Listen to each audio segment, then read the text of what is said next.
Bueno, pues hermanos, es un placer y un honor poder volver a estar aquí con vosotros un domingo más. Ahora hacía bastante tiempo que no nos veíamos. Mi mujer y mi otra hija no han podido venir, pero os transmiten sus saludos también. Y nada, pues quería compartir con vosotros una porción de la Escritura que para mí ha sido de bendición. Vamos a andar bastante en la Biblia y vamos a compartir bastantes textos. Y quizás si tienes habilidad en buscarlo, pues está bien que los busques, pero si te cuesta o te puedes perder, pues simplemente quédate con lo que vamos a leer y no, para que te puedas quedar también con todo el mensaje, ¿verdad? Bueno, empecé hace tiempo a releer otra vez la Biblia y empecé a leer el libro de Génesis, y hay un pasaje de Génesis que mientras lo leía y meditaba en él me conmovió, y esto fue el motor de todo lo que os quiero compartir en esta mañana con la ayuda del Señor.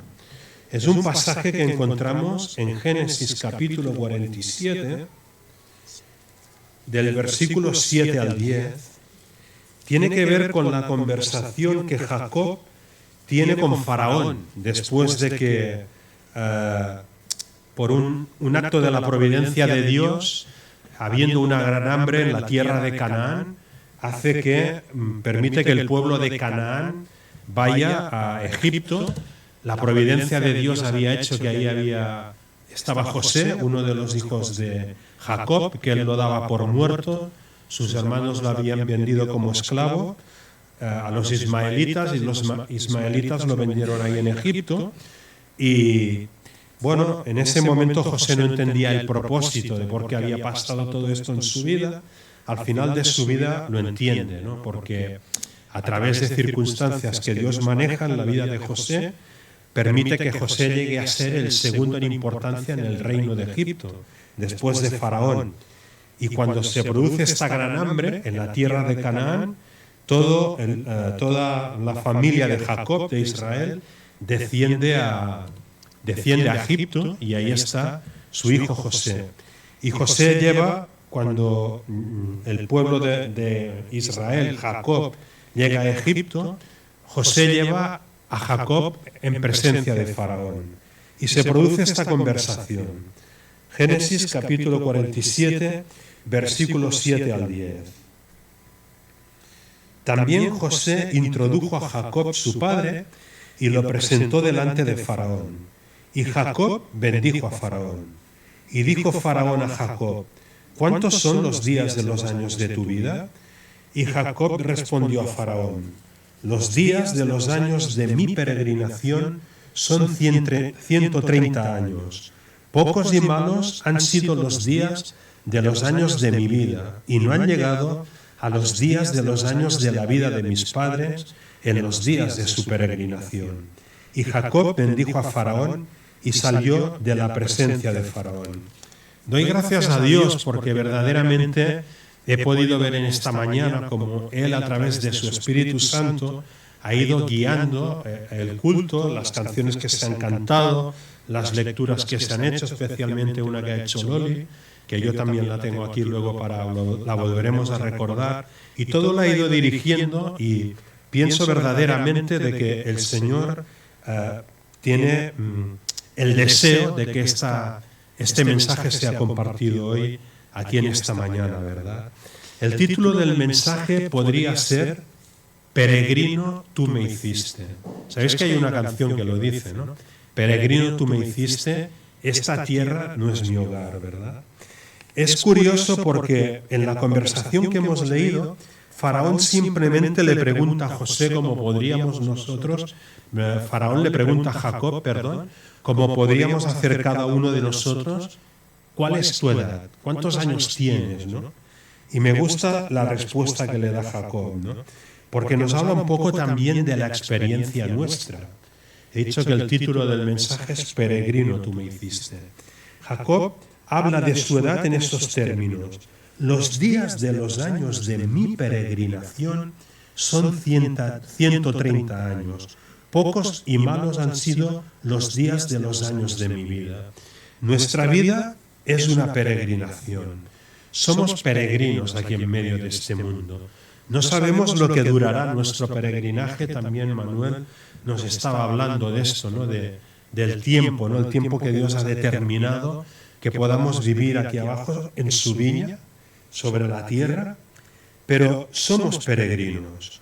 Un peregrino es alguien que inicia un camino. Cuando pensamos en peregrino, nos puede venir a la mente la gente que hace el Camino de Santiago, ¿no? Que son peregrinos, ¿no? Un peregrino básicamente es alguien que va siguiendo un camino que está trazado, bien trazado, y que sobre todo sabe lo que le espera al final del camino. Esa es la diferencia entre un peregrino y un vagabundo, ¿vale?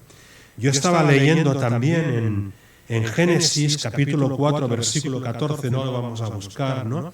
Pero es cuando Dios sentencia a Caín por el terrible pecado que cometió al asesinar a su hermano Abel, lo sentencia a ser errante en medio de este mundo, ¿no? Vagabundo. Y esta es la diferencia que hay entre un peregrino y un vagabundo. Un peregrino sigue un camino que está trazado y bien trazado. Y nuestro camino es Jesucristo. Él es el camino, la verdad y la vida. El propio apóstol Pedro nos dirá en su primera carta que Él nos dio ejemplo a nosotros para que andemos en sus pisadas. Es decir, lo que tenemos que hacer como discípulos y seguidores de Jesús es poner los pies en el mismo sitio donde Él los puso, andar en sus pisadas. Un peregrino sabe lo que le espera al final del destino, al final del camino, ¿verdad? Sabe dónde va a ir, dónde va a pasar la eternidad. En cambio, un vagabundo es alguien como Caín, ¿no? Que anda errante, sin rumbo ni sentido. Yo recuerdo, antes de conocer al Señor, verdaderamente yo era un vagabundo. Yo recuerdo que un día por la mañana no sabía qué hacer, y hoy me iba aquí, mañana me iba allá. Una vida errante también, sin rumbo ni sentido. Y lo más desgraciado para el vagabundo es que al final no sabe dónde va a ir a parar. No sabe dónde va a terminar su camino. Jacob se define como un peregrino, ¿vale? ¿Y cuál es el final del camino de Jacob? Vamos a ir a Génesis capítulo 49 y vamos a leer los versículos 29 y 33. Aquí se nos está hablando del final del camino. Él ha llegado ya al final. Es decir, estamos hablando del momento de su muerte. Y en Génesis capítulo 49, versículo 29, cuando ha reunido a todos sus hijos y les ha lanzado esa profecía a cada uno de ellos sobre lo que les espera en el futuro, en el versículo 29 les dice: les mandó luego y les dijo: yo voy a ser reunido con mi pueblo. Sepultadme con mis padres en la cueva que está en el campo de Efrón el Eteo. Primero este versículo. Yo voy a ser reunido con mi pueblo. Es decir, no es como el vagabundo, el incrédulo, el que no cree en Dios, ¿no? Que no sabe lo que le espera más allá de la muerte. Simplemente piensa que con la muerte se terminó todo. Hay una gran incertidumbre en cuanto al más allá. El peregrino sabe lo que le espera en el otro lugar, ¿no? Jacob habla de su muerte aquí como no algo simplemente voy a dejar de existir y voy a desaparecer y mi existencia se acabará. Él dice que en el momento de su muerte él va a ser reunido con su pueblo. Es decir, con sus padres, con aquellos que le precedieron, con Abraham, con Isaac, etc., ¿no? Este es el destino que le espera. Es un peregrino, versículo 33. Y cuando acabó Jacob de dar mandamiento a sus hijos, encogió sus pies en la cama y expiró y fue reunido con sus padres. Es decir, no simplemente dejó de existir, él está en la presencia de Dios en el reino de los cielos junto con sus padres. Ese es el destino que le espera al peregrino. El peregrino sabe dónde va, ¿vale? Y el final, podríamos decir, de nuestro peregrinaje sobre la tierra es el principio de algo muchísimo mejor. Porque este es el valle de lágrimas en el que nos encontramos, ¿vale? Aquí es un lugar de lucha. Aquí es un lugar donde nos debatimos cada día, donde enfrentamos 1001 batallas, 1001 ataques por parte del enemigo, nuestra propia naturaleza carnal, pecaminosa que todavía tenemos dentro de nosotros y los ataques también. Los seres humanos, hoy lo estaba pensando en esta mañana, pensando en las guerras que se están produciendo hoy en la tierra de Palestina o en Ucrania, ¿no? Pero es que todos nosotros estamos en guerra. Estamos en guerra los unos contra los otros. Los seres humanos nos envidiamos, codiciamos, tenemos celos, tenemos contiendas, tenemos luchas, tenemos orgullo, queremos ser los mejores. ¿Entendéis? Esto lo llevamos dentro de nuestra naturaleza caída, ¿vale? Y cuando se termine el peregrinaje y estemos en la presencia del Señor, habremos sido librados de todo esto. Ahí estaremos ya en una santidad perfecta, ¿vale? El final de nuestro peregrinaje es el inicio de una vida mejor y que ya nunca tendrá fin, que será por toda la eternidad. Ahora yo estoy ya en mi devocional en el libro de Éxodo, ¿vale? Y el libro de Éxodo es la historia de una peregrinación. Es un pueblo, el pueblo de Dios escogido, que está sufriendo, viviendo en esclavitud, ahí en Egipto, sin tener derecho a la vida, prácticamente a ser libres, y es una historia de liberación. Dios envía a su siervo Moisés para sacarlos de la tierra de Egipto y llevarlos a la tierra prometida. Muchos kilómetros más allá, ¿vale? Tierra que ya había prometido primeramente a Abraham y a Isaac y a Jacob también, ¿vale? Es la historia de una peregrinación. Desde Egipto, un lugar de esclavitud, un lugar de dolor y sufrimiento, hasta la tierra de Canaán, tierra que fluye leche y miel. Es un peregrinaje. En medio de ese peregrinaje, Dios andaba en medio de ellos y les dio 1000 pruebas. Hoy les estaba diciendo a mis hijas, ¿no? A veces las oriento por dónde hacer el devocional y les estaba diciendo que leyeran Éxodo 19, ¿no? Ahí vemos una de las pruebas, de las evidencias de la presencia de Dios en medio de su pueblo, ¿no?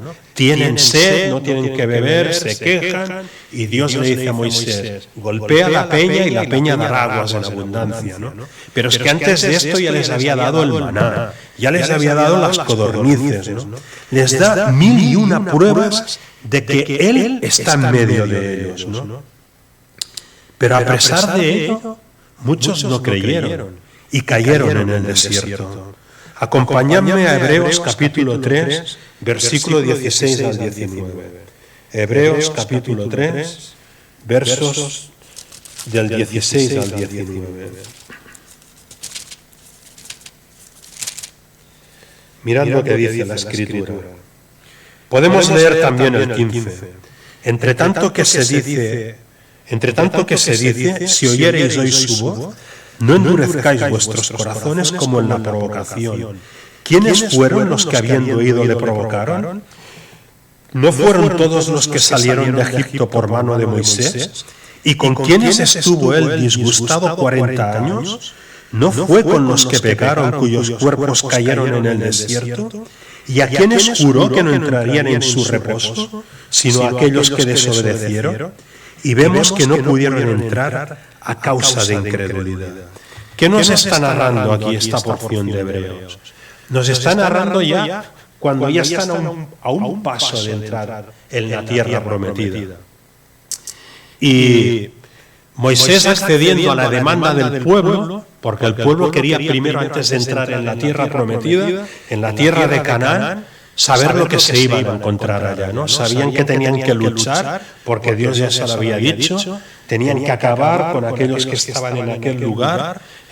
Los pecados de esas naciones eran grandes delante de Dios, y Dios los quería, es un Dios de justicia también, los quería quitar de en medio. Y entonces, ¿qué es lo que ocurre?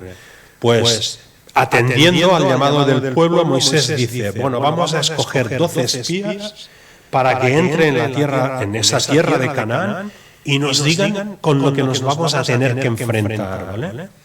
Y los 12 espías están durante un tiempo inspeccionando el terreno y al final vienen y dan el informe a Moisés y a todo el pueblo, ¿no? Y el informe de los 12 espías es el mismo. Primero dicen, bueno, llevaban entre 2 palos un racimo de uva. No tenían que llevar entre 2 palos, imaginaos lo grande que sería. Comprobaron que la promesa de Dios de que aquello era tierra, que fluía leche y miel, era verídica, era verdad, ¿no? Pero después dan el informe de las dificultades, ¿no? Hemos visto, los hombres son, los guerreros son como gigantes, las murallas amuralladas hasta el cielo, los cananeos tienen carros herrados y tal. Bueno, esto era verdad. ¿Dónde está la diferencia? Hay 10 que desaniman al pueblo, que dicen, no podremos entrar ahí. No pudieron entrar, el autor de la carta a los hebreos nos lo recuerda. No pudieron entrar a causa de incredulidad. Dios les había dicho que sí que entrarían porque Él pelearía por ellos. Hay 10 que desaniman al pueblo y empiezan a decir, no podremos entrar ahí, esto es demasiado para nosotros, no podremos vencer a esos guerreros, no podremos derribar esas murallas, es imposible, desaniman al pueblo. Y no tienen fe y no creen que Dios los puede librar. Solo hay 2 cuyos nombres están recogidos en la Biblia, Josué y Caleb. El informe de los 12 era el mismo, en eso estaban de acuerdo. Pero lo que estuvieron en desacuerdo es que unos creyeron, Josué y Caleb, y dijeron, nosotros entraremos en la tierra que Dios nos ha prometido y a esa gente nos la comeremos como si fuera pan, porque Dios está con nosotros. Ellos tuvieron fe, creyeron, y los otros no pudieron entrar a causa de incredulidad. ¿Vale? Y luego en el cómo de la desfachatez llegan a decir, ¿sabéis qué? Nombrémonos un capitán y volvámonos a Egipto, ¿no? Cuando Dios les había dicho que nunca más volvieran allá, ¿no? Tienen el deseo de volver atrás, por así decirlo, ¿no? Es decir, ¿qué quiero decir con todo esto? La incredulidad les llevó a la duda. Acompañadme a Romanos capítulo 4, versículo 20 al 22. La incredulidad les llevó a la duda. Llegaron a dudar de Dios. Mirad lo que dice Pablo en la carta a los Romanos, capítulo 4, versículos 20 al 22. Nos está hablando de Abraham, ¿no? De que Dios le había prometido que le daría descendencia de su mujer Sara y al final se cumplió, ¿no? Y el 19 dice, Abraham no se debilitó en la fe al considerar su cuerpo que estaba ya como muerto, siendo casi de 100 años, o la esterilidad de la matriz de Sara, fijaros ahora. Tampoco dudó por incredulidad de la promesa de Dios, sino que se fortaleció en fe, dando gloria a Dios, plenamente convencido de que era también poderoso para hacer todo lo que había prometido, por lo cual también su fe le fue contada por justicia. Y muchas veces cuando hablamos de nuestra justificación, que somos justificados por la gracia de Dios mediante la fe en Jesús y en su obra realizada en la cruz, muchas veces utilizamos este versículo. Recordamos este pasaje donde la Biblia afirma de Abraham que su fe le fue contada por justicia. Pero miremos qué fe. Hermanos, una fe que no dudó por incredulidad de las promesas de Dios. Tengo que decir con pesar en mi corazón que estoy escuchando demasiado demasiado run acerca de que un cristiano puede dudar, que dudar no es malo, que no sé qué, que al fin y al cabo no somos débiles, no sé qué. Mira, yo no digo que un cristiano no pueda dudar, pero hermanos y hermanas, os lo digo de corazón, si aquí hay alguien que tiene dudas, y lo digo de corazón y por amor, de verdad, si aquí hay alguien que tiene dudas, que se postre de rodillas y clame al Señor hasta que el Señor no quite todas sus dudas y las cambie por certezas. Porque la carta de los Hebreos en el mismo capítulo 11, versículo 1, nos define lo que es la fe. Y dice que la fe es la certeza de lo que se espera, la convicción de lo que no se ve. Y en el versículo 6 nos llega a decir clarísimamente que sin fe es imposible agradar a Dios. Porque hace falta que el que se acerca a Dios crea que le hay y que Él premia, recompensa a los que le buscan. La fe da certezas y la incredulidad produce dudas. Así es como yo lo veo y lo entiendo en la palabra de Dios. Hablando del peregrino, Abraham fue el prototipo del peregrino. Abraham, conocemos la historia, Génesis capítulo 12, versículo 1. No la vamos a buscar, ¿no? Pero ¿os acordáis cuando Dios lo llama? Abraham era un ¿cómo se llama esto? Un idólatra, igual que los demás de aquel lugar donde él estaba, en Ur de los Caldeos. Pero Dios lo llama, se le revela, le habla y le dice: sal de tu tierra y de tu parentela y vete al lugar que yo te mostraré. Y Abraham salió sin saber a dónde iba, porque a Abraham todavía Dios no le había revelado dónde lo iba a llevar, ¿no? Sin embargo, él obedeció el llamado de Dios, ¿vale? Y la misma epístola a los Hebreos nos habla un poco de la experiencia de Abraham, ¿vale? Me gustaría que me acompañarais a Hebreos capítulo 11, versículo 13 al 16. Es muy interesante, ¿no? Porque nos habla también de la sensación, ¿no? De cómo se veía Abraham a sí mismo en su relación con Dios. Abraham capítulo 11, versículo 13 al 16. Dice, ha estado hablando de Abraham y dice: conforme a la fe, murieron todos estos sin haber recibido lo prometido, sino mirándolo de lejos y creyéndolo y saludándolo y confesando que eran extranjeros y peregrinos sobre la tierra. Porque los que esto dicen claramente dan a entender que buscan una patria. Pues si hubiesen estado pensando en aquella de donde salieron, ciertamente tenían tiempo de volver, pero anhelaban una mejor. Esto es celestial. Por lo cual Dios no se avergüenza de llamarse Dios de ellos, porque les ha preparado una ciudad. Analicemos un poco lo que hemos leído, ¿no? Abraham, igual que todos los que tenemos una fe como la de Abraham, es decir, cuando estaba aquí, cuando Dios le había hecho las promesas, él no había recibido todavía lo prometido. Dios le había prometido una ciudad que tiene fundamentos, pero mientras estaba aquí no la había recibido. ¿Pero qué nos dice aquí? Que mientras estuvo aquí en la tierra, él lo creyó y lo saludó, aunque lo veía de lejos, ¿vale? Él creía lo que Dios le había prometido y creía que lo iba a recibir. ¿Y qué decía Abraham de sí mismo? ¿Qué confesaba en cuanto a sí mismo? Lo hemos leído en el versículo 13, que era un extranjero y un peregrino. Ya no se trata solo de ser un peregrino, de saber que uno está andando, viviendo aquí en esta tierra, yendo de acá para allá, siguiendo un camino que está bien trazado, que el camino es Cristo, sino que uno se siente también un extranjero. Antes lo decía, ¿no?, que el título del mensaje podría ser: peregrino tú me hiciste, este mundo no es mi hogar. Un extranjero. El que esto dice, nos dice el versículo 14, está diciendo de una forma muy clara que está buscando una patria. ¿Cuál es tu patria? Hay muchos conflictos hoy en día en el lugar donde estamos viviendo.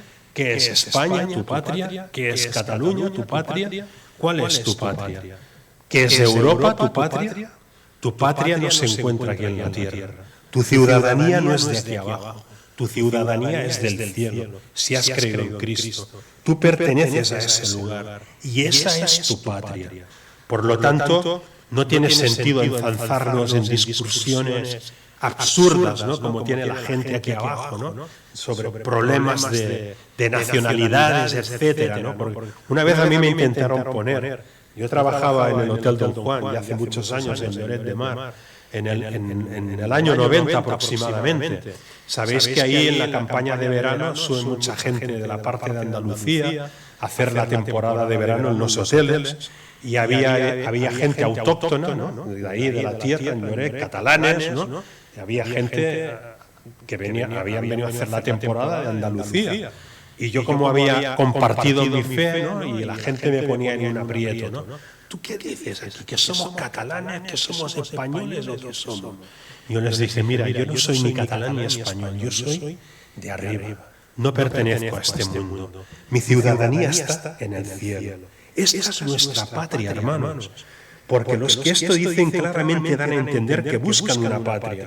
Pues si hubiesen estado pensando en aquella de donde salieron, ciertamente tenían tiempo de volver. Abraham había tenido la posibilidad a lo largo de todo su peregrinaje, siguiendo y obedeciendo a Dios, plantando la tienda donde Dios le decía que la plantara, levantando altares y ofreciendo sacrificios donde Dios le decía que lo tenía que hacer.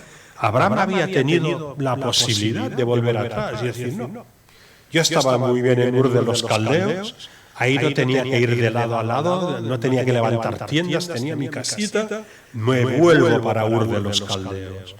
Israel podía haber dicho, ¿no? Como decían, nombrémonos un capitán y volvámonos a Egipto.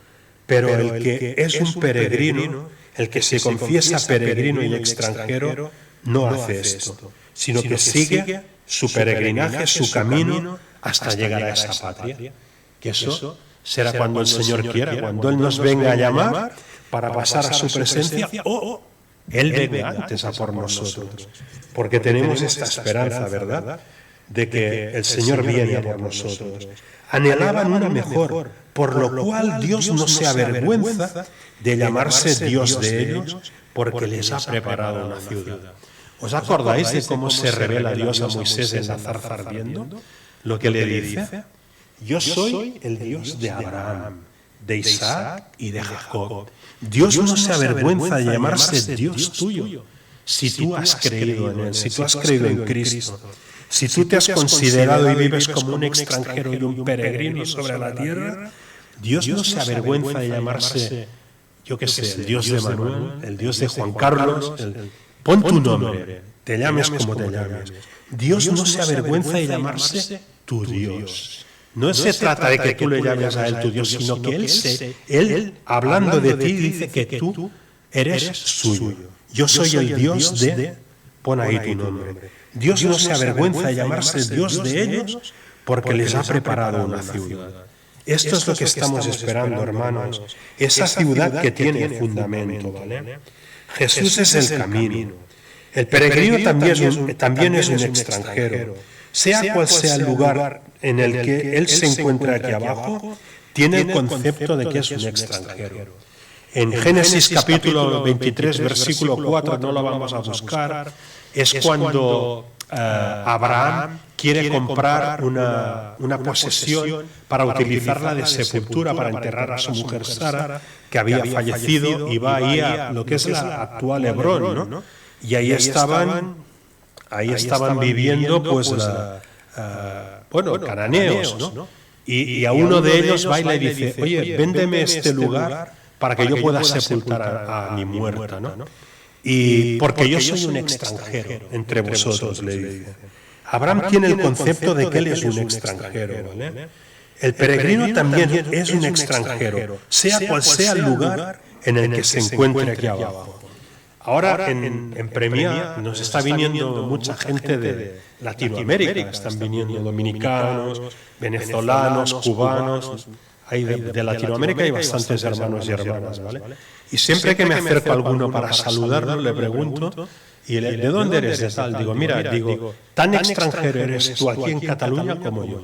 Porque aquí en la tierra, estemos donde estemos, somos extranjeros. Pues nuestra ciudadanía está en el reino de los cielos. ¿A dónde pertenecemos? ¿A dónde pertenecemos? Acompañadme. Juan capítulo 14, versículo 1 al 3. ¿A dónde perteneces tú y a dónde pertenezco yo, si de verdad hemos creído en el Señor? Juan capítulo 14, versículos 1 al 3. Dice así la palabra del Señor. Son palabras de Jesús, promesa de Jesús. No se turbe vuestro corazón. ¿Creéis en Dios? Creed también en mí. En la casa de mi Padre muchas moradas hay. Si así no fuera, yo os lo hubiera dicho. Voy pues a preparar lugar para vosotros. Y si me fuera y os preparare el lugar, vendré otra vez y os tomaré a mí mismo, para que donde yo estoy, vosotros también estéis. Ese es el lugar al que pertenecemos. Son esas moradas que Jesús ha ido a preparar para nosotros en el reino de los cielos. No pertenecemos aquí a la tierra, ¿vale? Y les habla de un camino, y les dice que Él es el camino, versículo 6, ¿no? Porque en el versículo 4 les ha dicho, y sabéis a dónde voy y sabéis el camino. Y los discípulos no entendían de qué les estaba hablando. Y es Tomás el que le dice, Señor, no sabemos a dónde vas, ¿cómo pues podemos saber el camino? Y Jesús le dijo, yo soy el camino y la verdad y la vida, y nadie viene al Padre si no es por mí. Ese es el camino que tenemos que andar mientras estemos aquí abajo. Este es nuestro peregrinaje, seguir a Jesús, andar ese camino, como antes decía, andar en sus pisadas. Donde Él pisó, ahí tengo que pisar yo. Como Él vivió, así tengo que vivir yo. Con los valores que Él vivía, así tengo que vivir yo. Como Él actuaba, como Él se comportaba, así me tengo que comportar yo. Porque es el único camino que dice, nadie viene al Padre sino por mí. Y está clarísimamente, se da a entender que hablando del Padre está hablando del cielo. ¿Dónde está el Padre? En el cielo. ¿Qué es lo que está diciendo aquí Jesús? Que nadie puede llegar al cielo si no es a través de Él. En otro lugar, en Juan capítulo 10, Él afirmó que Él era la puerta. Yo soy la puerta, el que por mí entrare será salvo. Es decir, si aquí entre nosotros hay alguien que todavía no ha recibido a Cristo en su corazón, que lo tenga muy claro, que no hay otro camino. Fijaros que los artículos son determinados, no indeterminados. No dice un camino, una verdad y una vida. El camino, la verdad y la vida. Y nosotros podemos ser muy, ¿cómo se dice esto ahora?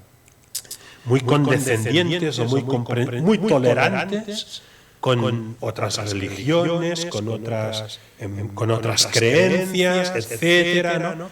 Pero nosotros siempre tenemos que predicar esto. Solo hay un camino, solo hay una verdad y solo hay una vida. Y es el Señor Jesucristo. No quiere decir que nos tengamos que enzarzar en luchas, ni en guerras, ni en contiendas con otros que profesan otras religiones.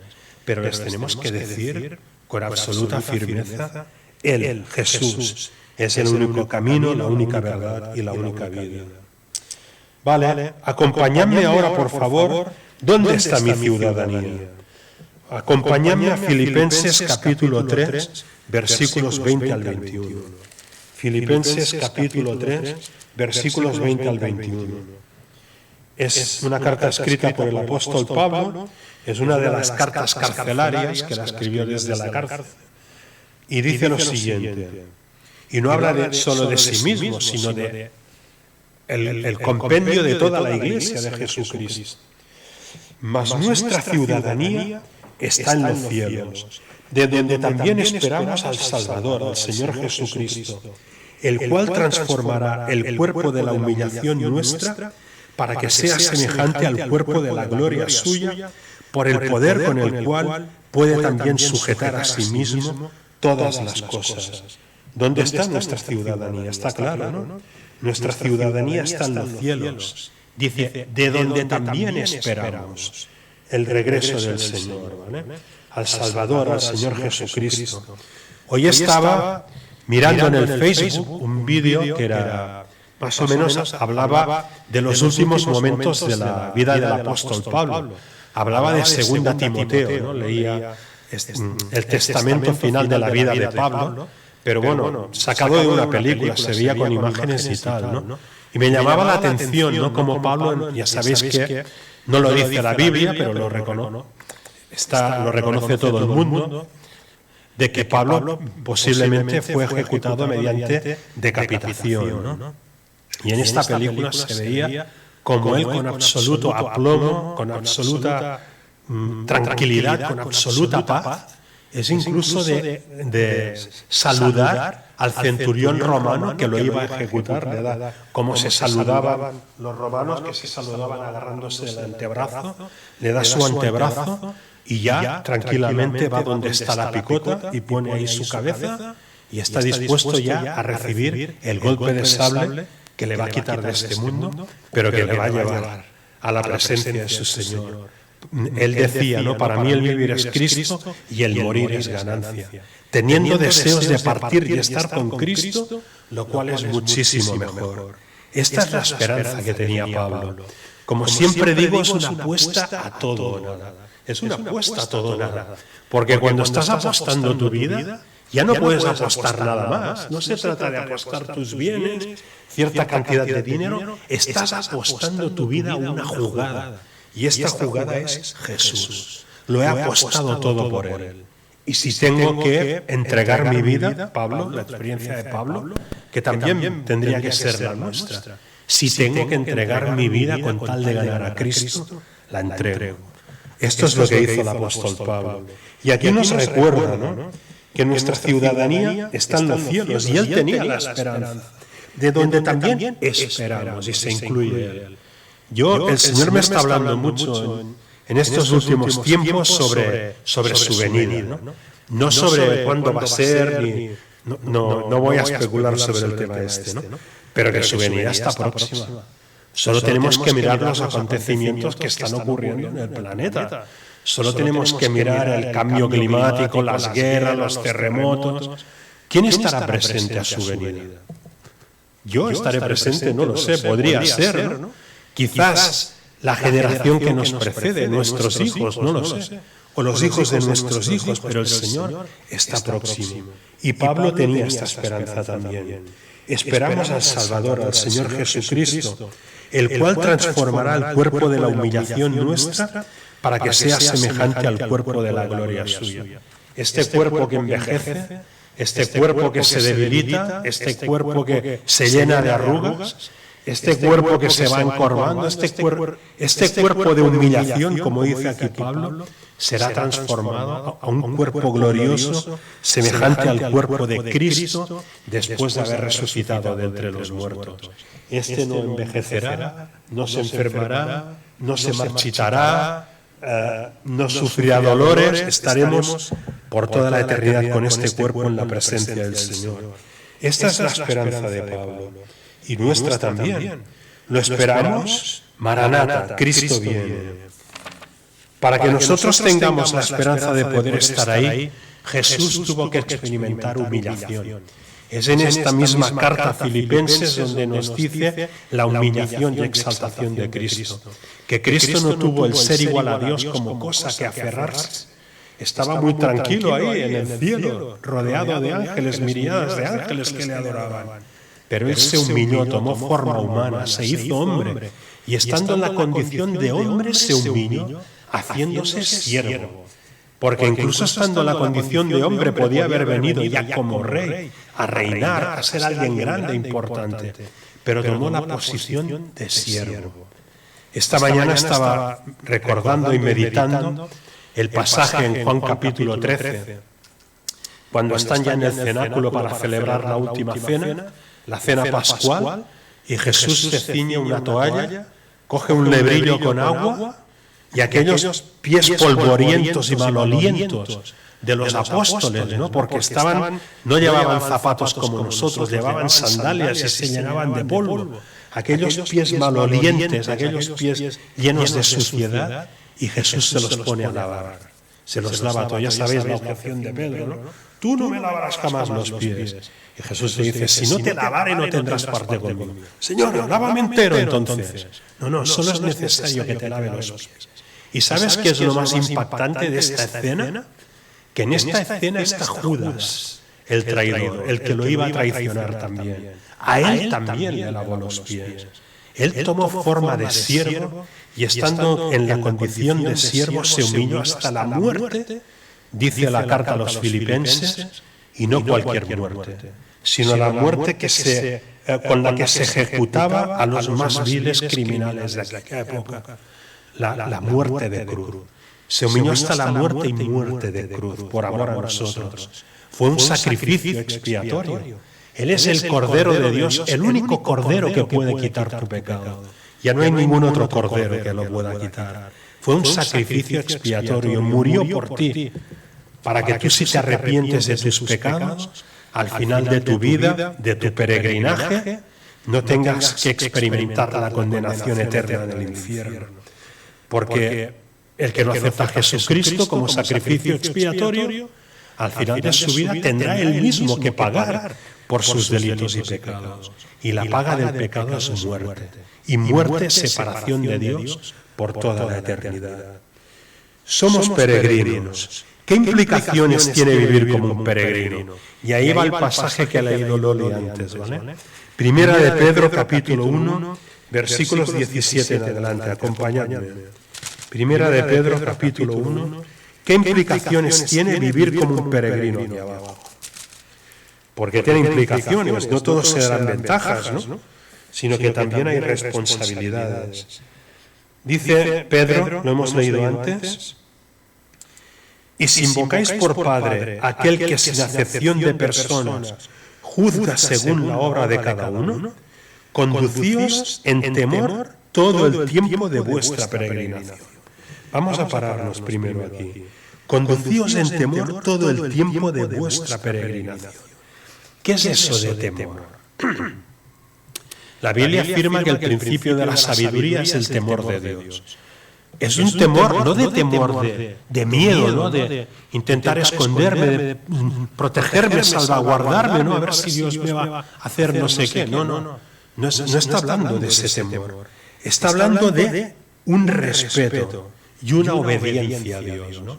Antes había mucho más temor de los hijos a los padres, ¿no? Y les trataban de una forma, ahora parece que somos colegas, ¿no? Y nos tratan, se nos suben a las barbas muy fácilmente, ¿no? Pero yo recuerdo mi padre, ¿no? Y el padre de mi padre, ¿no? Cómo había un respeto hacia el padre, ¿no? Había una obediencia, había una devoción incluso, ¿no? Eso es el temor de Dios. Un respeto, una devoción y una obediencia hacia Él, ¿no? Dice, conducíos en temor todo el tiempo de vuestra peregrinación. Y nos recuerda en los versículos siguientes cómo hemos sido rescatados. ¿Cómo es que tú y yo ahora somos peregrinos? Que no somos vagabundos. ¿Cómo es que tú y yo ahora tenemos seguridad y certeza de vida eterna? Y sabemos dónde vamos a pasar la eternidad. ¿Cómo es que tú y yo ahora, Dios en el cielo, puede decir, yo soy el Dios de Juan, pon tu nombre, ¿no? Yo soy, y no se avergüenza de llamarse Dios tuyo. ¿Cómo ha sido posible todo esto? Sabiendo que fuisteis rescatados de vuestra vana manera de vivir, Israel fue rescatado de Egipto, Abraham fue rescatado de Ur de los Caldeos, y cada uno de nosotros hemos sido rescatados, como nos recordaba Manuel también, ¿no? en su prédica, ¿no? Hemos sido rescatados en el momento que Dios lo decidió, pero ¿de dónde nos sacó el Señor? ¿De dónde nos rescató? Hemos sido rescatados de nuestra vana manera de vivir, la cual recibisteis de vuestros padres. Es que es inevitable, lo llevamos. Alguien dijo, no somos pecadores porque pecamos, sino que pecamos porque somos pecadores. Por el fruto se conoce al árbol. Somos pecadores por naturaleza, lo hemos heredado de nuestros primeros padres y pecamos, porque es inevitable, ¿no? Pero Dios nos ha rescatado de esta condición. Ya no tenemos por qué obedecer al pecado. Dios nos ha dado su Espíritu Santo para que ahora mediante el poder del Espíritu Santo podamos vencer al pecado. Hemos sido rescatados de nuestra vana manera de vivir, la cual recibisteis de vuestros padres, no con cosas corruptibles como oro o plata, sino con la sangre preciosa de Cristo, como de un cordero sin mancha y sin contaminación. El único sacrificio válido para que Dios nos pueda perdonar, porque es el único sin mancha y sin contaminación. No hay otro sacrificio posible. Conducíos con temor todo el tiempo de vuestra peregrinación. Mirad lo que dice en Primera de Pedro, capítulo 2, versículo 11 y 12.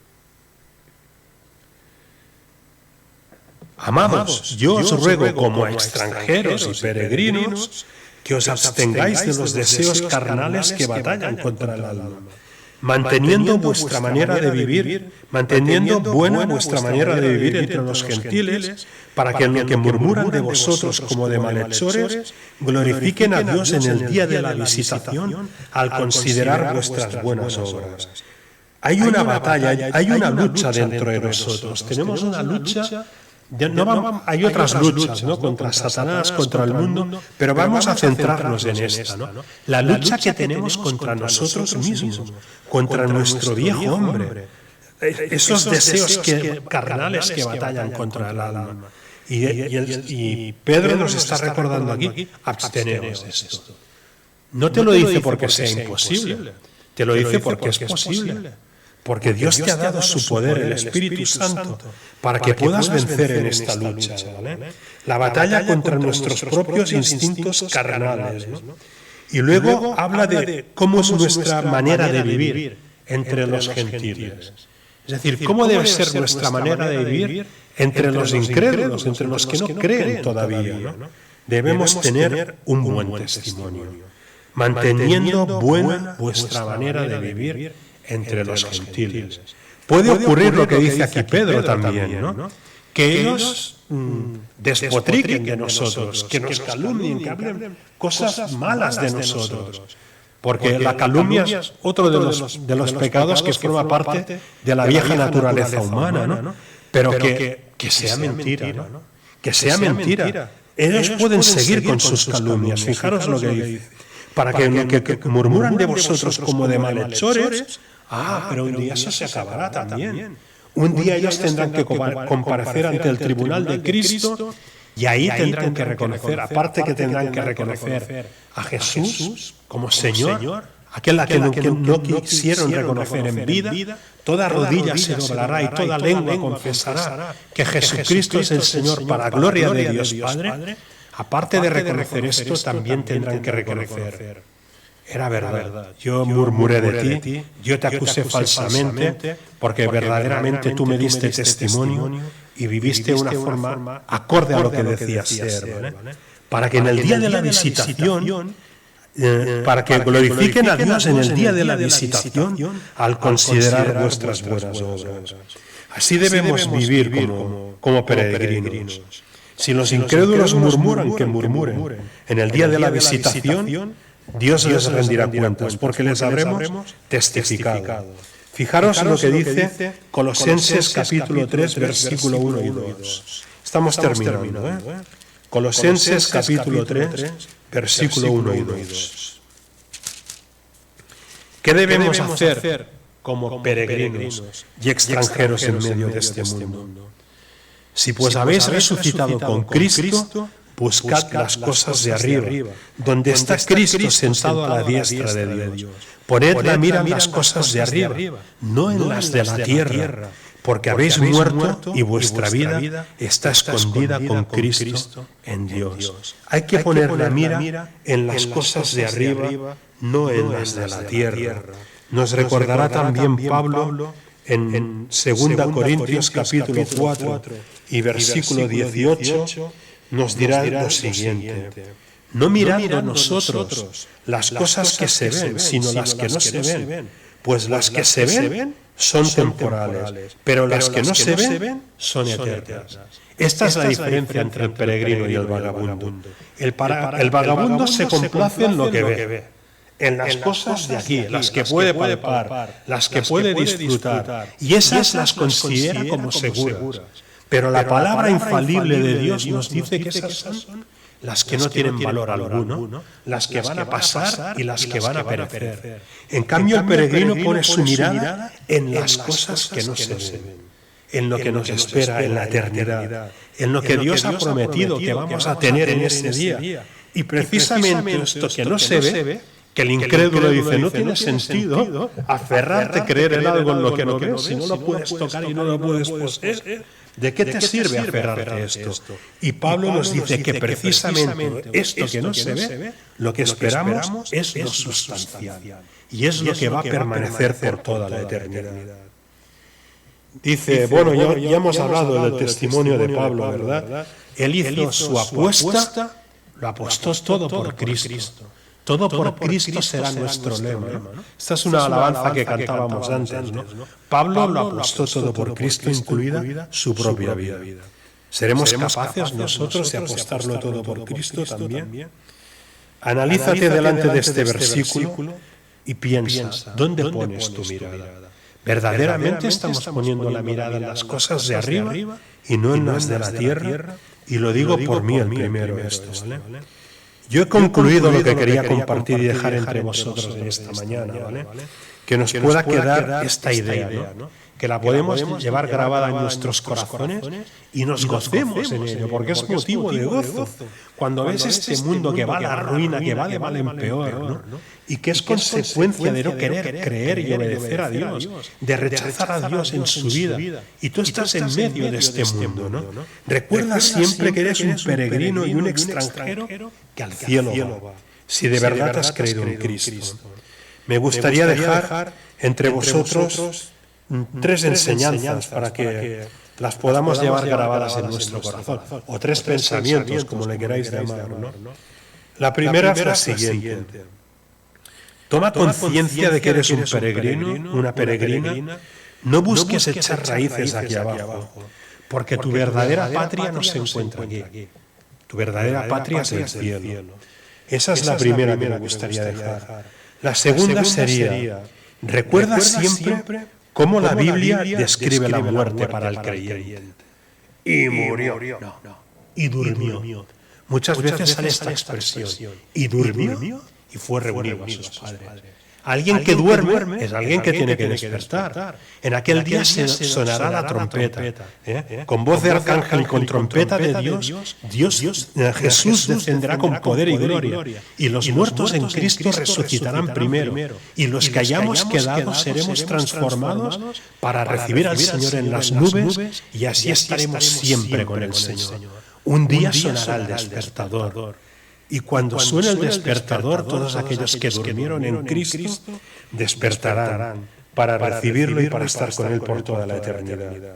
Recuerda que siempre cuando se habla de la muerte, en la Biblia, la muerte del creyente, de un creyente, nos dice la Escritura, y fue reunido a sus padres. Y eso también es motivo de gozo, porque si tus padres han sido creyentes igual como tú y creyeron en Cristo, los volverás a ver y abrazar en la eternidad. Vas a volver a estar con ellos. Esto también es motivo de gozo. Durmió y fue reunido a sus padres. Dios no es Dios de muertos, sino de vivos. ¿Os acordáis lo que les dijo Jesús a los saduceos? Cuando le decía aquella historia inverosímil, ¿no? De un hombre, ¿no?, que se había casado, que había muerto sin tener descendencia, y claro, la ley de Moisés decía que si el muerto no había dejado descendencia, la mujer tenía que casarse con el segundo para dejar descendencia a su marido que había fallecido, ¿no? Se casó con el segundo murió, no dejó descendencia. Se casó con el tercero, murió. Hasta 7, ¿no? Y los saduceos ya decían: ¡guau! Ya lo hemos pillado, ¿eh? Ahora, a ver, ¿de cuál de ellos será mujer cuando resucite? Porque los 7 la tuvieron como mujer. Y Jesús les dice: erráis ignorando las Escrituras y el poder de Dios. Porque en la resurrección no se darán en casamientos. Tiene todo el sentido del mundo. Aquí el casamiento, una de los motivos, ¿no?, porque la gente se casa, es para tener prole, para tener descendencia, ¿no? Cumplir el mandato de Dios: fructificad y multiplicaos, llenad la tierra y sojuzgadla. Pero en el cielo ya estaremos todos los que tengamos que estar. No habrá necesidad de reproducción ahí. Seremos semejantes a los ángeles, dice Jesús. Erráis ignorando las Escrituras, ignorando el poder de Dios, ¿no? Y ¿no os acordáis? Y les recuerda este pasaje de Éxodo. ¿No os acordáis lo que dice la Escritura? ¿Cómo se revela Dios a Moisés en la zarza ardiendo? ¿Qué le dice? Yo soy el Dios de Abraham, de Isaac y de Jacob. No les dice yo era, ¿no?, como murieron y ya está, había sido. No, yo soy. ¿Por qué? Porque siguen estando vivos en la presencia de Dios. Y les dice: Dios no es Dios de muertos, sino de vivos. ¿Vale? Y el tercer punto que me gustaría dejar con vosotros: no olvides nunca quién hizo posible que tú y yo seamos peregrinos y extranjeros en este mundo. Que podamos cantar con gozo: este mundo no es mi hogar. Peregrino tú me hiciste, este mundo no es mi hogar. Me llamaste a seguirte y contigo un día morar. Que el Señor nos bendiga.